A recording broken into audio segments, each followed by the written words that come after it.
দ্বিতীয়ত যে বিষয়টি রাশেদ খান, সে তো হলো একটা পার্টি সেক্রেটারি থেকেই হলো অন্য দলে হলো ইলেকশন করেছে।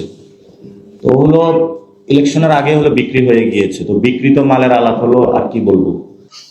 তো মাহদি আমিন যদি এত বাক স্বাধীনতা পছন্দ করে, মাহদি আমিন যদি ফ্রিডম অফ এক্সপ্রেশন চায়, তো তাহলে হলো ফেসবুকে পোস্ট দিলে উনি কেন অ্যারেস্ট করে? তো উনি একমাত্র হলো ভুয়া পিএইচডি দারি মাহদি আমিন। ওনার পিএইচডি কিন্তু আমরা বের করে দিয়েছি, ও ডক্টর না।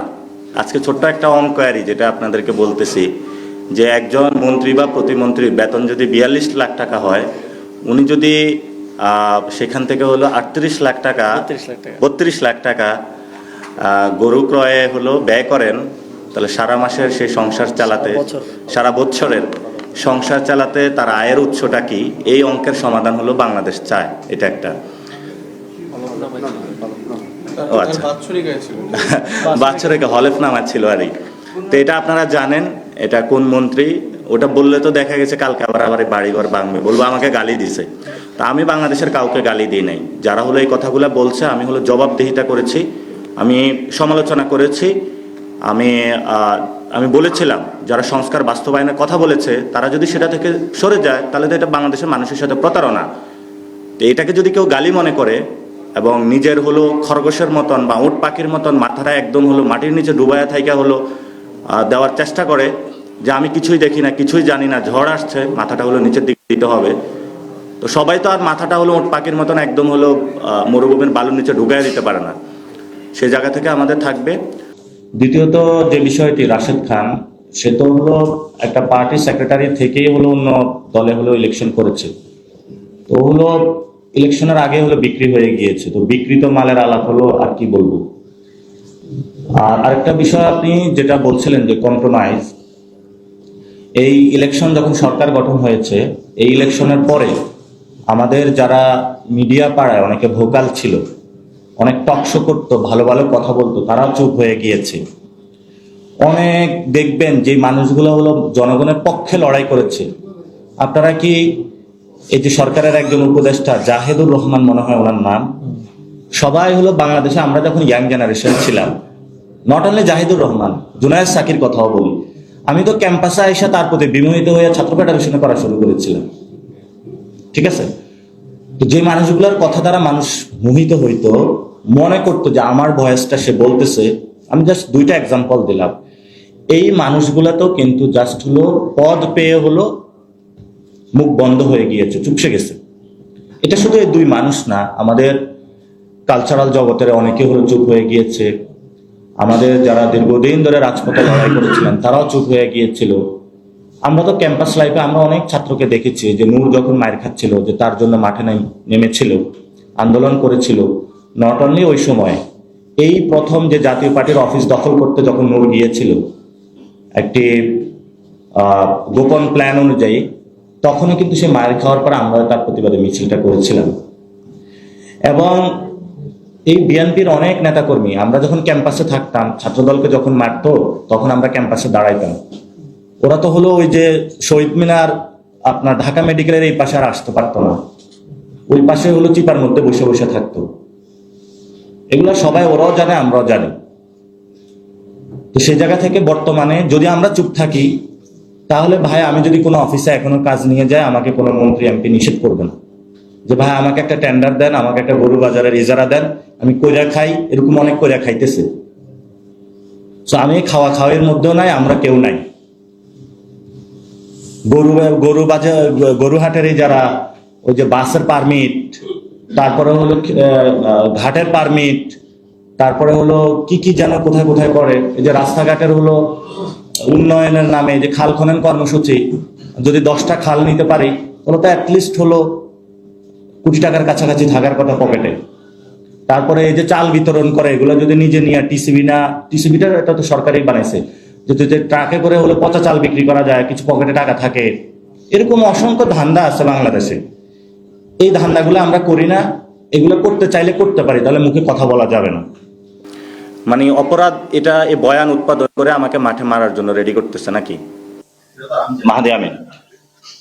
তো মাহদি আমিন যদি এত বাক স্বাধীনতা পছন্দ করে, মাহদি আমিন যদি ফ্রিডম অফ এক্সপ্রেশন চায়, ফেসবুক পোস্টের জন্য অ্যারেস্ট করে। তো তাহলে হলো ফেসবুকে পোস্ট দিলে উনি কেন অ্যারেস্ট করে? যদি উনি বাক স্বাধীনতা পছন্দ করে, উনি এ পর্যন্ত হলো মিডিয়া রিফর্ম করেছে, কথা বলেছে?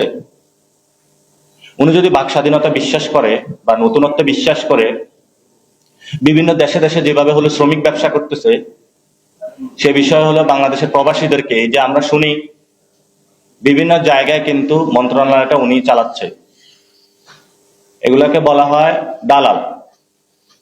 মানে এটা গ্রামে আপনি শুনবেন যে বিদেশে লোক পাঠায় ঘুরে ঘুরে দালালি ব্যবসা বলে, আর বিদেশের হলো লোক পাঠানোর হলো দালালি ব্যবসা করে। এটা এখন একজনে গালি ধরে নিবে, কিন্তু এটা কি সমাজে বলে না সবাই? আপনি এই কাজ করলে কোনটা ফ্রিডম অফ এক্সপ্রেশন, এই সংজ্ঞা তো আপনি ভুলে যাবেন। আমি কাকে গালি দিয়েছি ওই স্পষ্ট একটা গালি উল্লেখ করার পর, আমি কার, নাকি বাপ ধরে গালি দিয়েছি, মা ধরে গালি দিয়েছি, নাকি ওনাকে ধরে গালি দিয়েছি, এরকম একটা শব্দকে উল্লেখ করবেন। আমি বলেছি স্পষ্ট, আমি বলছি প্রতারণা শব্দ উল্লেখ করেছি। আমি মনে করি যে সংস্কার আপনি মানুষকে আশ্বাস দিয়েছেন, সেটা বাস্তবায়ন করছেন না, এটা প্রতারণা। আপনি মুনাফিকরা সামনে একটা বলতো, কাজ আর একটা করতো। আমি সে জায়গায় বলেছি, আপনি যখন একটা কথা বলবেন বাস্তবায়ন না করবেন, সেটা হলো মুনাফিকি চরিত্রের বহিঃপ্রকাশ। এখন আমি যখন লালমনিরহাটে গিয়েছিলাম, অনেকে বলে যে দুলুভাই তো অনেক ভালো লোক, তো সেখানে আমি কেন কথা বলেছিলাম? আমি গিয়েছিলাম পুঁটি মাছ ধরতে, গিয়ে পাইছি হলো কাদার মধ্যে আইল মাছ। আপনার বিশ্বাস করতে পারবেন না, ওই সীমান্ত দিয়ে বুড়িমারি, এই যে ওইখানে এত বাণিজ্য হয়, এগুলা কে টাকাটা পায়? আমি সেগুলো নিয়ে প্রশ্ন তুলেছিলাম। আপনার সেখানে বাংলাদেশের সবচেয়ে গরু ঢুকার দুইটা হলো বড় একটা রুটের মধ্যে হলো অন্যতম লালমনিরহাট। হাতিবান্ধা ওই দিক দিয়ে যে গরু ঢুকে, গরু যে ঢুকে বানের মতন, এই গরুর টাকাগুলা কে পায়? বাংলাদেশে তো সবাই ভদ্রতার মুখোশ পরে থাকে, যখন একটু সরানো হয় তখন হলো ওগুলা থেকে বিশ্রী জিনিস বের হওয়া শুরু করে। এখন আমাদের সমাজে সবাই বলে চোর, বাটপার, ডাকাতি হয়, কে করে ওই নামটা আর বলে না। কিন্তু যখন আমরা রুমে বসি, ও চুরি করছে, ও বাটপারি করছে, ও ডাকাতি করছে, ও ধর্ষণ করছে, এগুলা কিন্তু সবাই জানে, কিন্তু নামটা আর কেউ বলে না। কেন বলে না? আপনার অফিসের বস কোনো একটা আপনার ফিমেল ওয়ার্কারকে হ্যারাস করছে, আপনি এটা নিয়ে কথা বলবেন, আপনার কালকে চাকরি চলে যাবে। কিন্তু ওই লোক বড় সমাজে আইসা হলো নাম দিছে হলো সুশীল সমাজ, কাম করে হলো যত কুশীল কাজ আছে সবগুলা সে করে। সে সমাজের মধ্যে আইসা ভদ্রতার মুখোশ পরে, আমি অমুক জায়গার হলো চিফ এডিটর, আমি অমুক জায়গার সম্পাদক, কিন্তু রাতের আধারে টেক্সটিং করে আসো। তা আমরা তো এই ভদ্রতার মুখোশগুলো জানি। তো উনি যদি ঠিক হয়ে যায় তাহলে তো আমার বলা দরকার নাই। আর আর যখন আমরা কনস্ট্রাকটিভ ওয়েতে বলার চেষ্টা করি, তখন সরকার সেখানে দুই একটি শব্দ নিয়ে হলো শুরু করে। আমি অসংখ্য ক্লিপ দেখাইতে পারবো, আমি যে কথাগুলো বলেছি। আপনি হলো ওয়েস্টমিনিস্টার তো আমরা ফলো করি, ওয়েস্টমিনিস্টার আপনি ফলো করবেন, যেই কোনো দেশের পার্লামেন্ট ফলো করবেন। পার্লামেন্টে প্রধানমন্ত্রীকে যেই ধরনের কোশ্চেনের আওতায় আনা হয়, এটা তো বাংলাদেশে কোনো কেউ সাহসও করবে না এই ধরনের। তো উনি একমাত্র হলো ভুয়া পিএইচডি দারি মাহাদি আমিন। ওনার পিএইচডি কিন্তু আমরা বের করে দিয়েছি, ও ডক্টর না, ও ভুয়া। তো এই ধরনের যদি আমাদেরকে শিখাইতে আসে, আমরা কি পড়াশোনা করি নাই? উনি কি বিদেশি কোনো বায়ুবিদ্যা পড়াশোনা করেছে নাকি, যে এটা হলো আমরা টাচ করতে পারি না? এখন জনগণ অলরেডি স্লোগান শুরু করে দিয়েছে মাঠে। মিরপুরে আপনারা দেখেন নাই জনতা কি বলেছে? তো জনগণের প্রশ্নের আওতা হয়তো আপনি আমাকে কালকে, ঠিক আছে আমি রয়ে সয়ে বলবো আপনাদেরকে, আপনাদের যদি এত গায়ে হলো আঘাত লাগে, কিন্তু হলো প্লিজ মাপ চাই, এই ধরনের শব্দ বললেন না যে আমি গালাগালি করি। গালাগালি শুনতে চাইলে সেগুলো হলো বিএনপির যারা ছাত্রদল, যুবদল, রুট লেভেলের যারা আছে, ওদের কাছে একটা ওয়াকিটকি দিয়ে দিবে সরকার।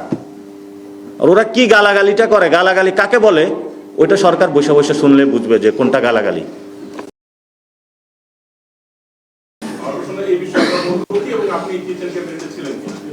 না, এটা আমিও বলেছি যে কিচেন ক্যাবিনেট ছিল, কিন্তু আমি সেটার সদস্য ছিলাম না।